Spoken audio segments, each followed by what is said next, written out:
मैं एक अलग विषय आपके सामने रखना चाहता हूँ। ये विषय थोड़ा सेंसिटिव है, थोड़ा सा नाजुक है, लेकिन फिर भी मैं एक विषय आपके सामने मैं जानबूझ के रखना चाहता हूँ। कई बार जब यहाँ रिपोर्टिंग होता है, यहाँ रिपोर्टिंग होती है, तब ऐसे कहा जाता है कि कुछ लोग न्यूट्रल है, SC/ST से जुड़े हैं, इसलिए हमारे मेंबर नहीं हो गए। अब हमको ये देखना पड़ेगा कि जिन जगहों पर SC/ST हमारे साथ नहीं जुड़ रहे हैं वो क्यों नहीं जुड़े, और उसके लिए हमें उसका कारण ढूंढना पड़ेगा और उसके लिए हमको काम करना पड़ेगा। ऐसा एक प्रचार किया जाता है, ऐसा एक प्रचार बहुत वर्षों से किया जा रहा है और जाता भी है कि ये संघ से एफिलिएटेड जो भी ऑर्गेनाइजेशंस है ये सो कॉल्ड अपर कास्ट के हैं और ऊंचे वर्गों के हैं, इसके लिए यहाँ अब मत जाइए, ऐसा एक प्रचार किया जाता है। अब कौन से ऑर्गेनाइजेशन कैसे करते हैं इसके मैं प्रचार में नहीं पढ़ रहा, लेकिन मैं कुछ ऐतिहासिक तथ्य आपके सामने लाना चाहता हूं जो आप कार्यकर्ता इस नाते आपको मालूम होनी चाहिए, क्योंकि ये सब चीजें हमारे सामने कभी लाई नहीं गई। और दूसरा उसमें ऐसा होता है हम पढ़ते कम हैं और इसके लिए हमको ये बातें मालूम ही नहीं होती। मैं कुछ सिर्फ उदाहरण दे रहा हूं, बाकी आप समझदार है, आप ये ध्यान में रख के हमारे जो SC/ST भाई है उनके साथ में जाकर मिलकर उनके साथ बात करना, उनके साथ में और प्रेम से उनका दिल जीतना, ये हमको काम करना है। मैं आपको 2-3 उदाहरण देता हूं। आपको सबको पता है कि 1925 में राष्ट्रीय स्वयंसेवक संघ का निर्माण हुआ और आप सभी ये जानते हैं कि हम उन्हीं से प्रेरणा लेते हैं। भारतीय मजदूर संघ ये राष्ट्रीय स्वयंसेवक संघ से प्रेरणा लेता है। अब कई लोगों में ऐसा दुष्प्रचार किया जाता है कि ये सभी निचले तथाकथित जो ये वर्ग है, बैकवर्ड वर्ग है, उनके खिलाफ ये कैसा झूठ है, ये मैं आपको 2-3 उदाहरणों में आपको बताऊंगा। ये ऐतिहासिक सत्य और ऐतिहासिक तथ्य जो है वो मैं आपको बताना चाहता हूं। 1935 में 1935 में डॉक्टर बाबा साहेब अम्बेडकर जी, इन्होंने एक संघ शिक्षा वर्ग, जो संघ का शिक्षा वर्ग होता है आपको पता होगा, उसमें वो गए। कहाँ गए थे मुझे याद नहीं पता, बहुत मेरे घर से नागपुर में था। उसमें 525 पूर्ण गणवेशधारी यूनिफॉर्म में स्वयंसेवक खड़े। तो डॉक्टर हेडगेवार जी जिन्होंने संघ का निर्माण किया, उन्होंने डॉक्टर अम्बेडकर जी को लेकर वहां एक राउंड ले रहे थे। अम्बेडकर जी के मन में ऐसी एक आशंका थी, क्योंकि उनके समय में भी ये दुष्प्रचार हो रहा, उन्होंने कहा शायद इसमें कोई उस समय अस्पृश्य ऐसा शब्द इस्तेमाल किया जाता है, इसमें कोई अस्पृश्य है क्या, मुझे नहीं लगता, आपके इसमें तो कोई होता नहीं। तो हेडगेवार जी ने कहा आप ही पूछ लीजिए। तो उन्होंने कहा इसमें जो कोई अस्पृश्य है वो आ गया, एक भी आगे नहीं आया। तो फिर डॉक्टर अम्बेडकर जी ने डॉक्टर हेडगेवार जी को कहा कि देखिए मैं कहता ना था इसमें कोई अस्पृश्य नहीं है। तो हेडगेवार जी ने उनको कहा कि महाराज आप एक बात समझ लीजिए कि आपने ये वर्ड यूज किया, हम यहाँ कोई किसी को अस्पृश्य समझते नहीं है, इसके लिए ऐसा हो। हाँ, अगर आपके मन में जो अभिप्रेत जातियां हैं उन जातियों के आप नाम लेकर अगर आप बोलते हैं तो आप देखिए। तो इस तरीके से फिर अम्बेडकर जी ने यहाँ फला जाति का कौन है, फला जाति का कौन है, ऐसा उन्होंने बोलना शुरू किया और उनको समझ में आया कि कम से कम 125 से ज्यादा स्वयंसेवक उसमें उनको जो मन में अभिप्रेत जातियां थी वो थे। तभी उनको मन में संतोष हुआ और उन्होंने कहा आप जो काम कर रहे हो अच्छा अच्छा काम कर रहे हैं। ये मैंने ये आपको पहला उदाहरण दिया। आपको ये पता ना होगा, बहुत सारे लोगों को ये पता नहीं होगा कि हमारे भारतीय मजदूर संघ के संस्थापक माननीय दत्तोपंत जी ठेंगड़ी जी का बहुत गहरा निकट का सहवास अम्बेडकर जी के साथ में था। ये आपको शायद पता भी नहीं होगा, बहुत लोगों को। इतना कि भंडारा में जो विदर्भ में, महाराष्ट्र में जो भंडारा जिला है, उसका इलेक्शन जब हुआ और अम्बेडकर जी कैंडिडेट थे, उसके इलेक्शन प्रमुख इलेक्शन एजेंट करके माननीय दत्तोपंत ठेंगड़ी जी थे। ये आपको शायद पता नहीं होगा। ये मैं सब इसलिए कह रहा हूं कि ये सब कार्यकर्ताओं को मालूम होना चाहिए कि ऐतिहासिक तथ्यों को मरोड़कर उसको सामने पेश किया जाता है, जिससे हमारे संगठन का जो इमेज है वो धूमिल हो।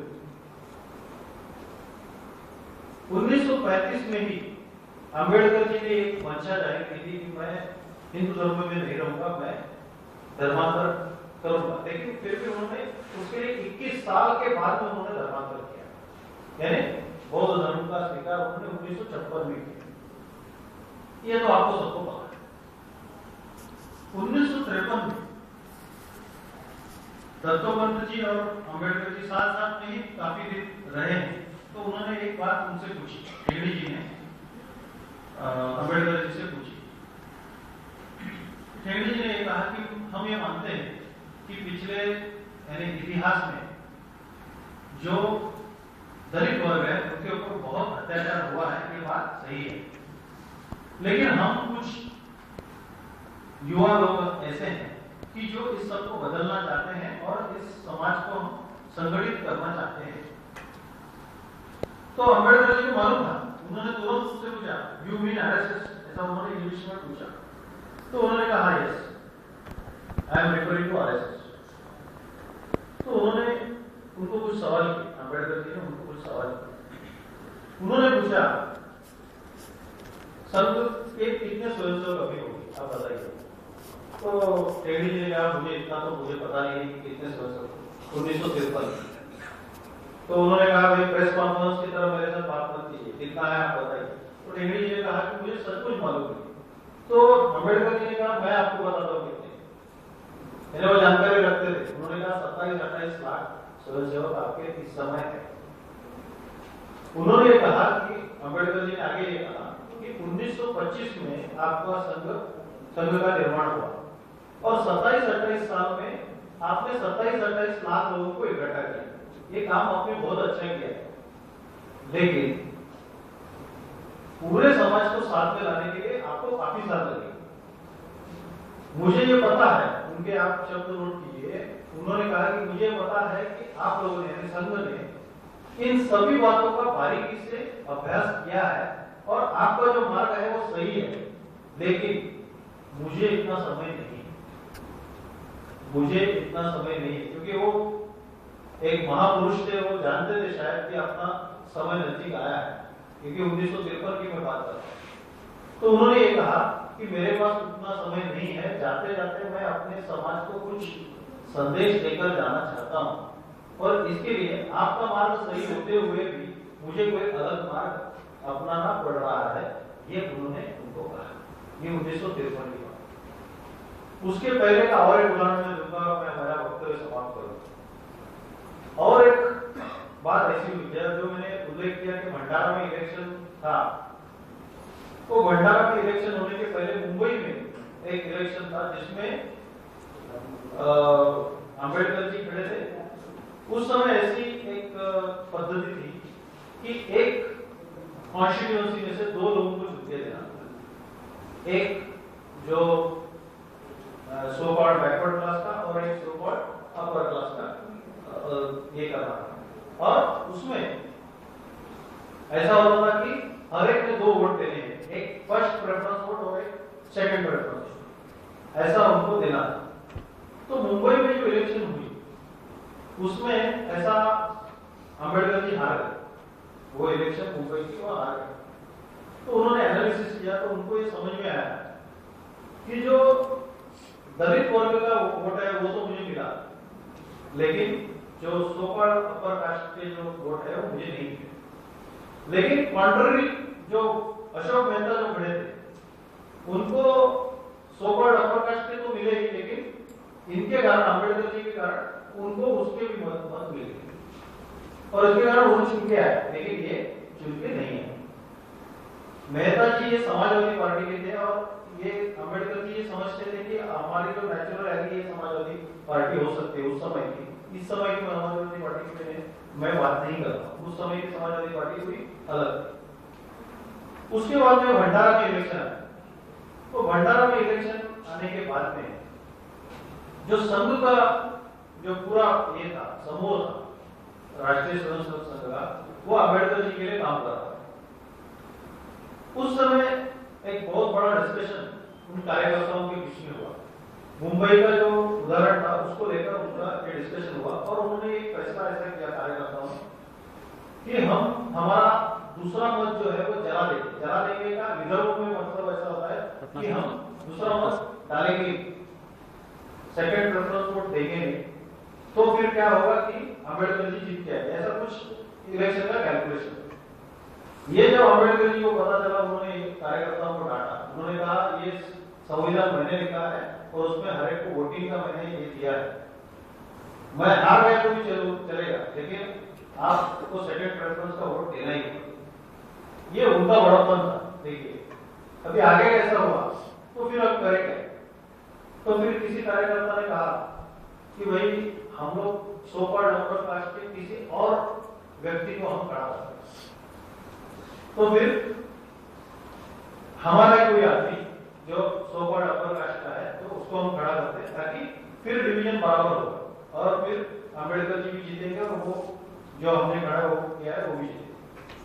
तो अम्बेडकर जी ने कहा ये हेनरी जी को खड़ा है, अम्बेडकर जी तो खड़े रहेंगे इलेक्शन के, लेकिन दत्तोपंत जो हमारे संस्थापक है उनको खड़े। अब दत्तोपंत ने कहा मुझे जो उस समय के सरसंघचालक थे माननीय उनको मैं पूछूंगा, मैं उनको पूछ के आपको अभी आप ध्यान में रखिए। गुरु जी ने कहा क्या कहा, गोड़ोलकर गुरु जी ने उनको कहा बेटे तुम तो जीत जाएगा, वो बात सही है, तुम्हें बहुत बड़ी अपॉर्चुनिटी मिली है जीतने की, लेकिन तुमको नहीं खड़ा रहना। उतना ही नहीं, कोई संघ स्वयंसेवक को भी नहीं खड़ा रहना। क्यों?